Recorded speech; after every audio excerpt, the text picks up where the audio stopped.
We're going to do a new segment called Lessons for Employed People. If you are employed and you don't have time to keep up with what's going on with the internet, we're going to do some breakdowns for topics that have been taking over the timeline, taking over your feed, and just explain to you what is actually going on. And our first topic for Lessons for Employed People is Clavicular, the streamer who was frame-mogged by an ASU frat leader and has taken over the world. Izzy actually texted me on Friday night this weekend. She was like, I just saw Clavicular. Can't believe it. I thought I saw him. You thought you saw him? Well, so I was at the club, and there was like a big, as you are, as somebody is on a Friday night or whatever, a Valentine's Day weekend. True. There was a big group around him. Like, it wasn't just me. People were saying Clavicular. Oh, so people were saying that he was Clavicular. There was, yes, it wasn't just me and like my friends. Like, I got the idea from an outsource. Got it. You didn't come to this individually. No, I didn't come. Okay. But the second I heard it, I like got really excited, and I was like, the only person in my life who would care is Jack Lawler. Yes, so yes. I texted you. Texted me, you saw him. I responded like, "Oh shit, no way! Tell me more." Right, but I radio silence for the rest of the weekend. So my phone's been weird about notifications. I thought that you didn't respond. So not only did I think I thought I saw Clavicular, found out it wasn't Clavicular, texted my boss, and then I thought I got left on red for the entire weekend. And then it was like, that would be savage. Yeah, I was like, you did pick the right person to text about that though, because I care deeply about Clavicular. I know you do. Sorry, you probably thought you saw Clavicular because you have seen him on your phone every single day for the past 2 weeks, like most of the people on the internet. So Clavicular is a streamer and a popular looks maxer who's 20 years old, and he's been going viral for the past few weeks.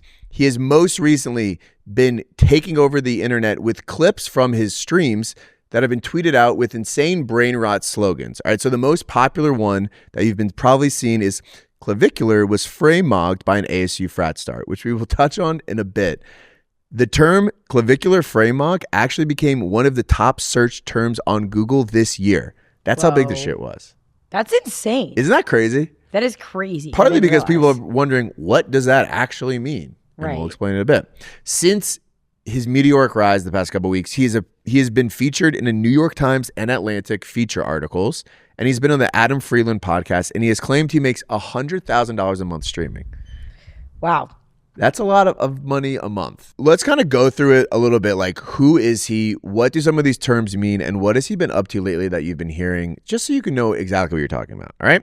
Clavicular is named Braden Peters. He is from Hoboken, New Jersey. And he actually went to high school at Seton Hall Prep, which is one of my rival high schools. He says that he started looks maxing and ascending at age 14 by taking testosterone. He went to college, expelled from his university for having testosterone in his dorm. Then he started to stream and basically become the face of the looks maxing community. So what looks maxing is, it's a community. They are trying to emphasize their physical looks to the highest level possible because they've come to believe that the only way for a man to get ahead in society is by just being hot. Which honestly is not a controversial take, that hotter people have life. Like life is a little easier if you're hotter. Privilege and everything. Yeah, pretty privilege makes sense. His essential philosophy is like, for a guy to find a woman to have success in life, they have to have like money, status, and looks. He's basically saying for this generation, it's so hard to get ahead financially that the only option is to become physically attractive. And Does that's that make it. sense? Just that's it. So you might as well focus on your looks maxing. They're obsessed with things like facial ratio, like perfectly symmetrical faces. There's actually, the person this community considers to be the most attractive person in the world is an actor whose name is Matt Bomer, who is like an extremely random actor. He was in White Collar, Magic Mike. He is attractive, though. He is attractive. But this is a largely online community that is obsessed with like facial bone structure. He has, they do things like bone smashing, which is taking a hammer and like breaking and like kind of hitting your bones so it's more angular and straight. Oh my goodness. He's also known for taking meth to lose weight. He does a lot of things to maximize his looks. Recently, he's really started to take off on streaming. He is kind of part of the crew of like some of the worst people on the internet as far as like alt-right streamers. People like Nick Fuentes, Andrew Tate, Sneeko. These are guys that are like streaming online all day, and then getting clipped by people that are clippers that are essentially getting paid to take clips of their streams, capture them out, and then post them across social media. This is what Andrew Tate's been doing for years. This is what Clavicular's been doing for years. And this kind of takes us to how Clavicular has gotten famous. These clippers have been taking clips of him and tweeting things out with insane captions. So a couple of weeks ago, we talked about jester maxing. They've been using these like really online brain rotty terms.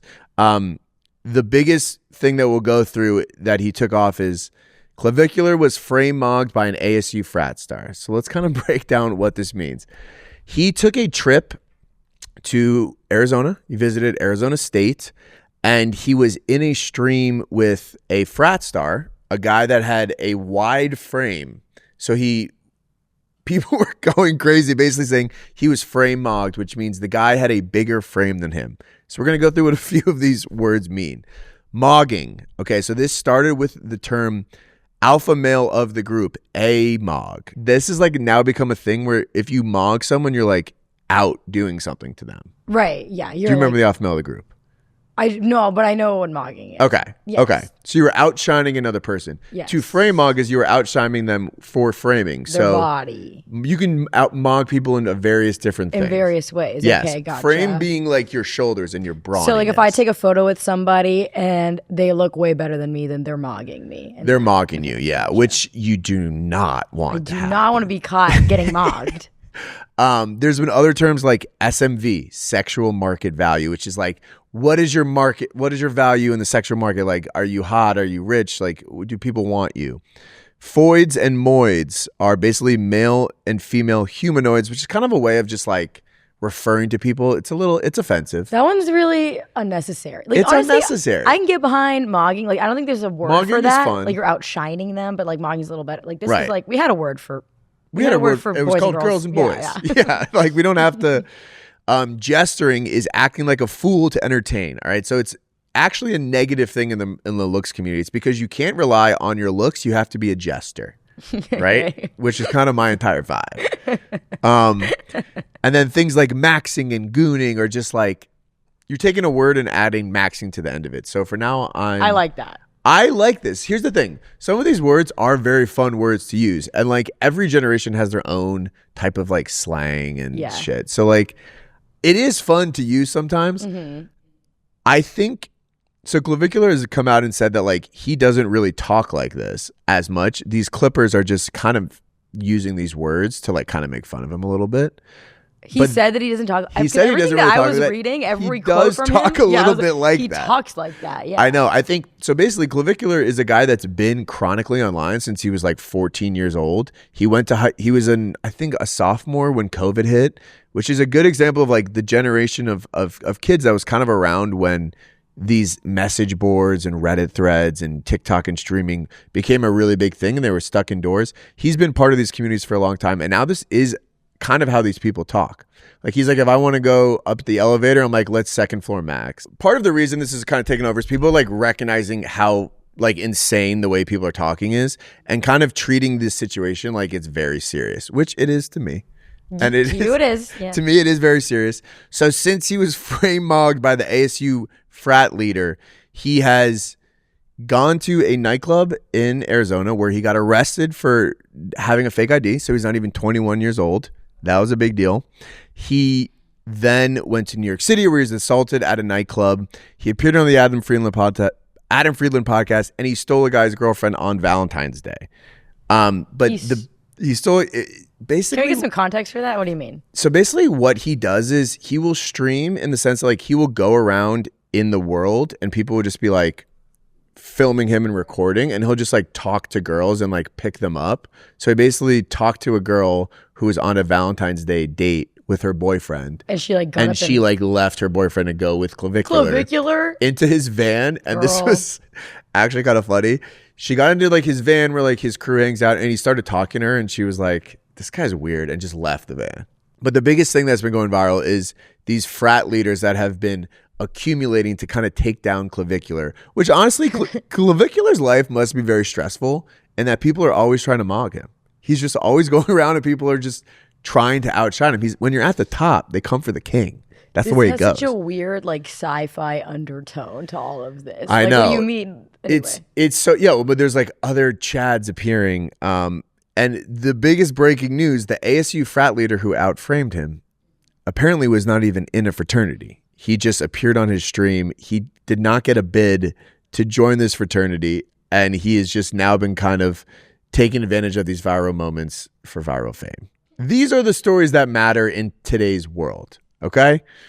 Thank goodness someone's covering it. Thank goodness we're covering it. The thing is, Clavicular, it's very funny. A lot of these quotes are very like funny ways to describe it. He's an interesting look into like this generation's version of like online influencers. So I listened to his podcast with Adam Friedland, who's one of my favorite podcasters. And it was kind of interesting. He was talking like his views on like politics. He does not get, people think he's far right, but he's pretty politically neutral. So for example, when asked who he would vote for in the political election, he said he would vote for Gavin Newsom because JD Vance is ugly and Gavin Newsom is hot, which is, I guess, kind of how people actually do operate in the real world. Adam was asking him about Zoran Mamdani. He's like, I don't know who that is. Like, he's just is completely locked into his world. Yeah. He has no hobbies besides streaming all day. So Adam was kind of asking him, like, when do you do stuff for fun? He's like, well, if I'm doing stuff for fun, I would stream it so I can get paid for it, which is an interesting thing. Mr. Beast had a quote on, I think it must have been on Jimmy Fallon or Jimmy Kimmel's talk show. And they were like, how did you get into streaming or doing YouTube? And he said something to the effect of, I was watching Game of Thrones and I was thinking I could be making money while watching Game of Thrones. Why don't I just stream this and do it? Which I guess is one way to live your life. But like, these guys are just constantly streaming every single moment of their lives, right? Yeah, that is so insane. Who's watching? I don't know who's watching. Hundreds of thousands of people are watching on Twitch and Kick, which is a new platform for streaming as well. Some of the other issues with Clavicular, he's known for using the N-word a lot as a white guy. Not great. And he's known for singing a Kanye song, which is called Heil Hitler. So like but he has also come out and said like he doesn't mean these things to be racist or anti-Semitic. It's just like, what's the right, which thank you for saying that. Well, in that case, I think it's like just trying to be controversial and edgelord, which is like become he's just trying to like get noticed. People are kind of just doing this to like be edgy online, which is kind of a crazy thing to think about. It's insane. It is insane. It'll be interesting what happens with this guy. In every podcast appearance, he has like zero charisma. He is also 20 years old. He's kind of capturing a moment in the society with looks maxing. And I think part of it is also like, it's kind of funny the way people talk about it, and it's not going to be that interesting in a few weeks. I hope it goes away. Yeah. But it is fun to talk like that for the time being. Do you remember when Baby Gronk rizzed up Livy Dunn? No, and you asked me this yesterday, and I don't know. I still don't know. It's the same thing. If you remember that. Baby Gronk rizzed up Livy Dunn. Do you hear the words coming out of your mouth? Where we were when Baby Gronk rizzed up Livy Dunn. I think the big issue here is the world is fucking burning, and it's hard to care about things that actually matter, so we focus about jester maxing and fray mogging. I will say there's a few good slang words that we There is a few good slang words. I hope maxing never dies. If we could take mogging and maxing away from this, let's mog max this entire weekend, right? Oh my gosh, let's mog max this mog entire maxing. Weekend. Let's enjoyment max this weekend. Let's get outside. Let's frame mog. Let's outside. Just go outside. Go outside. That's why we do this. Hopefully that. Let us know if you guys are interested in more explainers like this. I don't know if that was totally organized, if you actually care more, but now you know about Clavicular. Thank goodness. Okay. And now if you see him at the club, you won't mistake him for somebody else, too. Exactly. Guys, that's all the news that's fit the podcast this week. Enjoy the weekend. And as always, go Jets. We are Jets maxing in the club this weekend, as always.